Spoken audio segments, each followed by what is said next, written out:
Boulevard Désert, bonjour. Bonjour. Merci d'avoir accepté notre invitation. C'est un grand plaisir de vous recevoir à Théo. Donc pour commencer, racontez-nous la naissance de votre groupe. Vas-y.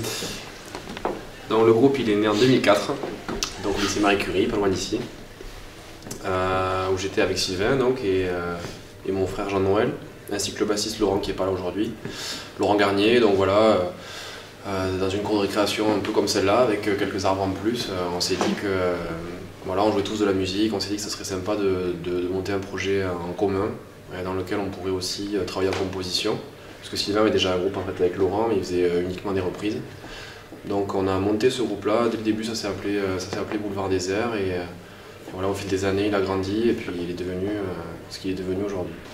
Après le lycée, quelles études avez-vous poursuivi et le choix entre études et carrière musicale a-t-il été évident et soutenu par les familles?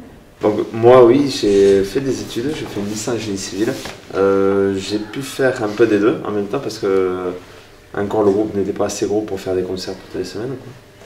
Donc c'était pas évident parce que j'ai dû refuser des postes, les CDI, tout ça. Donc pour les parents, quand on a fait pas mal d'études, refuser un CDI, c'était pas facile, quoi. Mais bon, j'ai toujours été bien soutenu, donc pour moi ça a été sans problème.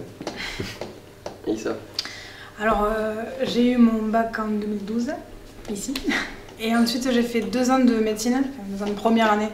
Donc j'ai essayé de passer le concours, que j'ai pas eu. Et du coup, après la 2e année, on m'a proposé d'intégrer le groupe Boulevard Désert et étant musicienne, donc faisant de la musique depuis toute petite, j'ai dit oui, quoi. On ne pouvait pas refuser cette opportunité. Donc moi j'ai eu mon bac en 2008 et après je suis parti à la faculté de Pau où j'ai fait 2 ans de LLCE anglais. Donc c'est un peu comme LEA, je ne sais pas si vous connaissez, à part que c'est que de l'anglais, quoi. Et voilà, et à la fin de ma 2e année, on a eu notre première tournée, vraie tournée qui a commencé, donc j'ai arrêté là les études et j'ai commencé là la tournée. Moi j'ai eu le bac en 2006 et je suis parti à Toulouse faire Sciences Po.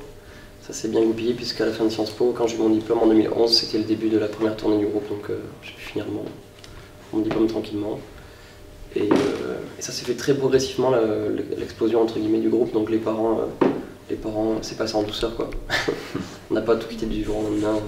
Pour le groupe, ça s'est fait vraiment sur du long terme, donc ça a été assez facile pour moi aussi. Je suis parti à Toulouse faire de la psycho, moi. Et comme les autres, en fait, c'est vrai qu'on organisait, on en a parlé, mais c'est vrai que nos parents ils étaient quand même assez inquiets quand le groupe commençait à tourner. En fait, il y a eu une période juste où on avait des concerts le week-end. Et puis il arrive une période où on nous a proposé des concerts en semaine. En fait, c'est là que ça a commencé à être difficile, des concerts en semaine un peu plus loin, quoi, que du département, etc. Donc on se posait la question entre nous, est-ce qu'on y va? Si on y allait, on commençait à louper une matinée de cours, et puis après on commençait à louper une journée. Et on avait fait au moins 2 soirées où on réunissait tous nos parents, tous les musiciens étaient réunis, et c'est vrai que là on discutait un peu de qu'est-ce qu'on allait devenir, est-ce qu'on franchissait ce cap ou pas. Et comme l'a dit Sylvain, c'est vrai qu'après en 2011, il y a eu le premier album. Et de suite quand même du succès avec Silo Ciego, le titre, qui nous a permis d'avoir beaucoup de dates en fait d'un seul coup, et donc d'être intermittent en fait très vite. Et donc c'est à ce moment-là en fait qu'on a franchi le cap. On s'est dit ok, on franchit le cap, mais comme l'a dit Sylvain, on n'était pas encore perdu. On avait beaucoup de dates qui nous assuraient l'intermittence, donc on savait qu'on avait au moins 1 an et demi de salaire. Donc même si JB a dû refuser des CDI, il récupérait un CDD 5 étoiles. Ouais. Aujourd'hui, vous êtes 9 dans le groupe. Comment composez-vous vos chansons? S'agit-il d'un travail individuel ou plutôt un travail d'équipe? On a enregistré dans un studio, dans un tout petit home studio qu'on a monté à l'Arsenal là-bas, enfin à Tarbes. Et donc on est très libre en fait dans la phase de composition. On travaille tous sur l'informatique maintenant, puisqu'on est quand même la génération informatique internet, vous encore plus que nous. Et donc du coup on s'est passé ça sur clé USB, etc. On n'entre pas en studio en fait 15 jours avec les compositeurs en se disant il faut absolument qu'en 15 jours on compose toutes les chansons. Il y a des groupes qui font ça, ou en 1 mois, ou en 2 mois. Là on se laisse toute l'année, chacun joue chez lui, il enregistre ça, même sur les téléphones on se les envoie. Et si, voilà, est-ce que tu trouves que c'est bien? Oui, non, on se fait passer, et puis chacun des musiciens ajoute ce qu'il a envie d'ajouter dessus. Est-ce que vous pourriez nous citer des artistes qui vous influencent ou qui vous ont influencé? Manu Chao, hein? Ouais, Manu Chao, c'est le premier. Manu Chao et Camarón de la Isla. Ouais, Manu Chao, c'est vrai beaucoup. Après, là, dernièrement, c'était Cat Empire. Je vais prendre au hasard C'est vachement vague. Muse et Foundation. Je sais pas, Vincent Delerme. Et un groupe d'ici, le Tigre des Platanes. J'allais dire Simon et Garfunkel et Gojira pour faire plaisir. Bref. En fait, on a... Les influences sont très variées. Ouais. Chacun des influences vraiment différentes. C'est vrai que c'est assez étonnant au départ parce qu'on pourrait se dire pourquoi ils jouent ensemble. Mais on a quand même quelques points communs. Bon, on aurait pu tous citer Manu Chao, en fait, sa musique métissée, en fait, elle nous rassemble à nous. Donc on part d'une base un peu chanson française ou rock, on va dire, et ensuite chacun amène ce qu'il a envie d'amener, quoi. Des trucs chansons françaises plutôt, des trucs rock, des trucs un peu flamenco. Voilà. Chacun son truc. Et justement, par rapport à Manu Chao, est-ce que vous avez déjà eu l'occasion de le rencontrer personnellement? Oui. Oui. Oui, plusieurs fois. On a travaillé pendant... Enfin... Je sais pas, la collaboration elle a duré, on va dire, en tout 2 ans. Ouais. On a travaillé 2 fois avec son bassiste pour des répétitions, pour agencer notre premier spectacle. Et voilà, après on a l'occasion de suivre Manu Chao en tournée. Bien sûr qu'on a rencontré, avec qui on a discuté pour savoir quel piège on devait éviter, quel raccourci on pouvait prendre si on pouvait en prendre. Voilà. Quelqu'un d'extraordinaire. Une Bible. Vous chantez beaucoup en espagnol dans vos chansons. Pourquoi ce choix? Pourquoi l'espagnol? Ça revient beaucoup. On chante un peu en espagnol, pas beaucoup quand même. Pas beaucoup, mais... Non, pas beaucoup. Il y a quelques refrains. Sur les premiers et deuxième albums, il y a quelques refrains. Sur le troisième, un peu plus, puisqu'il y a Iban, en fait, qui est espagnol, et le batteur, et qui a écrit carrément une chanson entière, Vamos a intentar. Et puis il y a l'arrivée de Melissa aussi qui parle bien espagnol. Très bien. Donc ça vient de ça déjà, le fait qu'il est espagnol dans le groupe. Ivan, Melissa parle espagnol, et puis notre régisseur aussi vient de Madrid. Ça vient du fait que certains d'entre nous, enfin moi en tout cas j'ai des origines catalanes, espagnoles. Ça vient du fait qu'on n'est pas très loin d'Espagne et qu'on écoute beaucoup aussi de musique hispanique. Ciao. Entre autres. Est-ce que vous vous considérez comme des artistes engagés? Et quels sont les principaux messages que vous voulez faire passer dans vos chansons? Ouais, si engagé, ça veut dire être conscient du monde qui t'entoure. On l'est, je pense, dans les textes en tout cas. Et les messages, c'est en fait, on n'est pas une tribune politique, donc on n'a pas des messages, on n'a pas un programme quoi. Mais les valeurs, elles sont très simples, c'est des valeurs humanistes, c'est des valeurs de tolérance, des valeurs de gauche quoi. On voit que, outre la musique, vous accordez une grande importance à l'image. Comment réalisez-vous vos clips et comment choisissez-vous vos pochettes d'albums? C'est gentil que tu dis ça. On ne le dit pas tout le temps. C'est qu'on a toujours voulu rester un groupe par exemple. Donc on n'a pas voulu que Sylvain et moi, parce qu'on chantait, on soit tous les deux placardés sur les affiches. Enfin, pour l'instant on a dit que ça ne nous intéressait pas en tout cas. On s'est dit voilà, on aimerait garder la notion de groupe. C'est pour ça que sur le premier album c'est un logo. Sur le deuxième on y est tous, et sur le troisième on y est tous aussi, même si on ne voit pas bien, mais en face on y est tous. Donc voilà, c'est pour t'expliquer le choix des 3 pochettes ou des 3 affiches. Sur les 2 premières pochettes, on a travaillé avec Note, un graphiste qui est de Bagnères, ici. Et sur la troisième, ça a été très spontané, c'est une photo c'était sur le tournage de Clip Emmène-moi. La copine du réalisateur a pris une photo avec son iPhone et puis c'était ça la pochette. Donc c'était très spontané. De Bagnères aussi. De quoi? Elle aussi de Bagnères. Donc ça s'est fait très simplement. D'ailleurs, comme le nom de l'album Bruxelles, on a décidé ça en allant à Bruxelles avec Flo, de manière spontanée. On s'est moins pris la tête dessus que pour les 2 premières pochettes, et c'est marrant, c'est la plus réussie, je trouve. Et pour les clips, ça a été. On a travaillé beaucoup avec Note, le graphiste, on a travaillé également avec le frère du bassiste Laurent, pour Cielo et San Clemente. Et blabla. Et là, dernièrement, on a changé de méthode, on n'a pas pris des proches ou des amis à nous. On a lancé un appel à projet, et puis il y a plein de réalisateurs qui nous ont écrit en disant voilà, moi je pense à ça, je pense à ça. Et on a choisi parmi les propositions. On n'a pas travaillé intellectuellement dessus quoi. On a fait que les acteurs. Quels acteurs? Pour être complet sur ta question, parce que c'était l'importance qu'on accordait à l'image. Oui, c'est super important parce qu'on en a pas parlé, mais on est resté quand même on reste producteur de l'album. Ça veut dire qu'en fait on fait la musique qu'on a envie de faire et ensuite on la donne à la maison de disque qui la distribue ou non, mais dans tous les cas on n'a pas une commande qui nous vient en fait de la maison de disque et c'est la même chose pour l'image. On ne nous dit pas on veut un clip avec ça dedans, mais plutôt c'est nous qui apportons, même si le projet là, de Bruxelles on a fait un appel d'offres, donc on a regardé plusieurs projets, on est quand même resté producteur, donc la ligne directrice elle est conservée par le groupe, on peut faire ce qu'on a envie. Donc oui, on accorde de l'importance à tout en fait. Question totalement différente. Vous êtes allé en Argentine et en Uruguay au mois de novembre dernier. Comment les Sud-Américains ont-ils accueilli votre musique? Belle.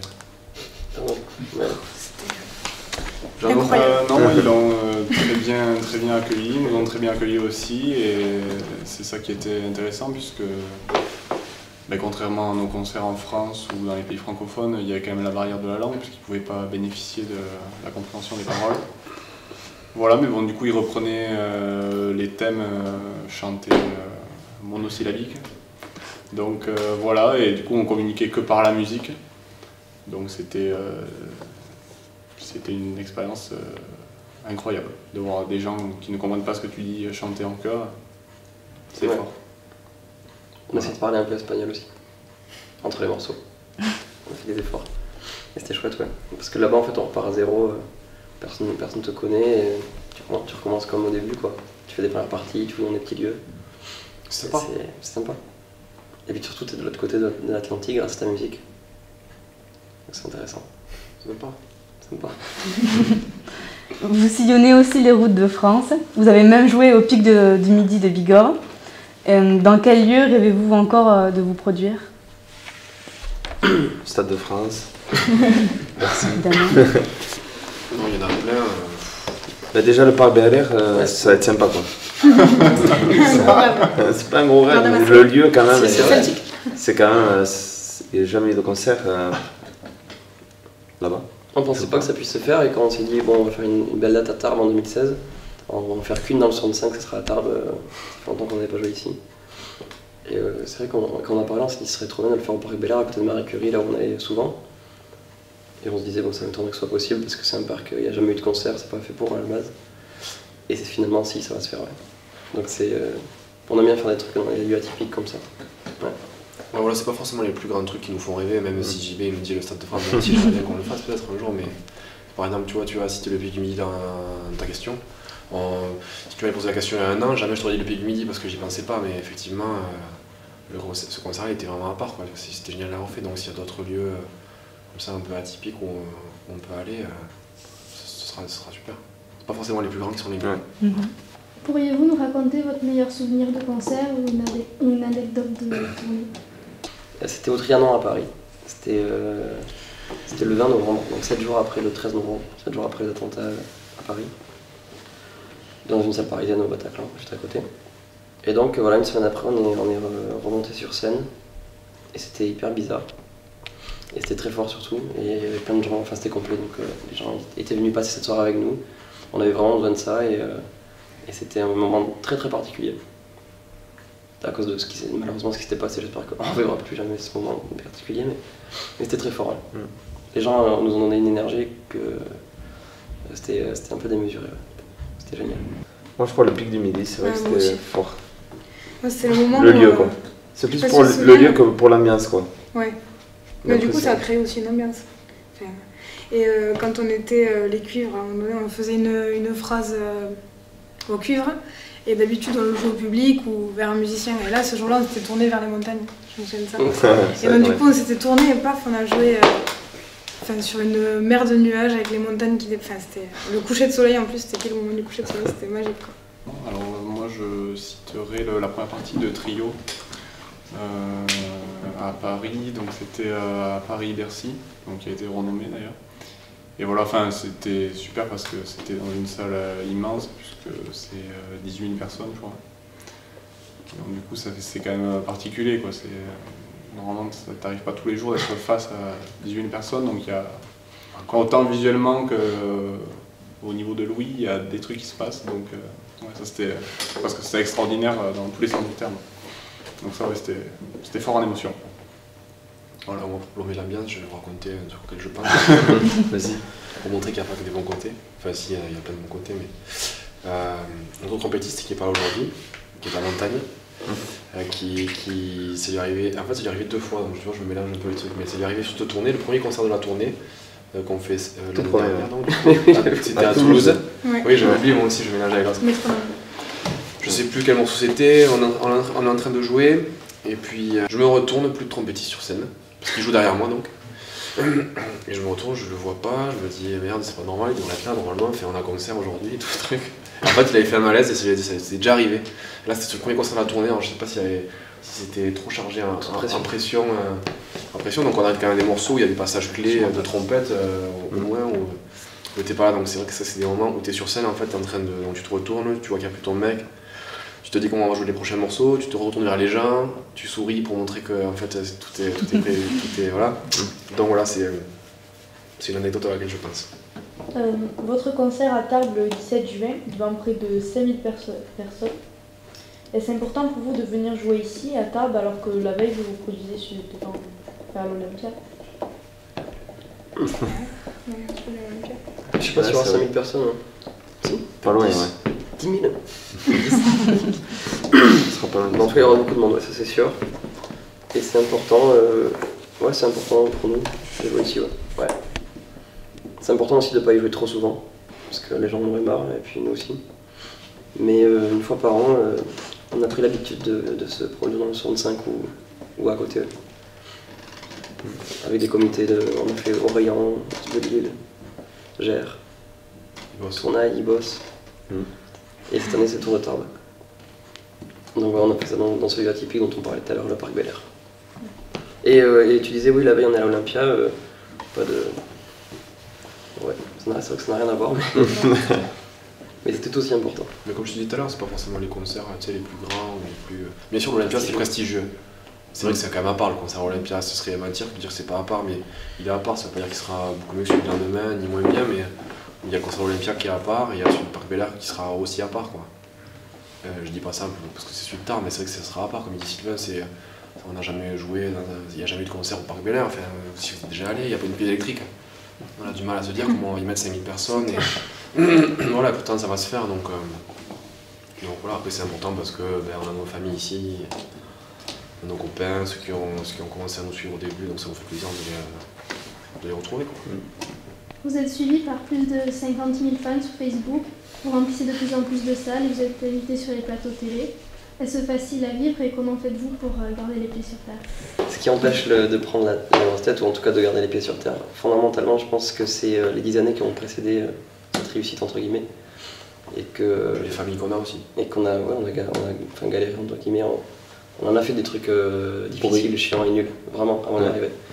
Donc on sait très bien d'où on vient, on sait très bien que c'est pas facile, et puis je pense qu'il y a, là, à l'heure actuelle, il n'y a aucun risque qu'on pète un plomb ou que je sais pas. Même s'il y en a plein qui nous détestent. Hein.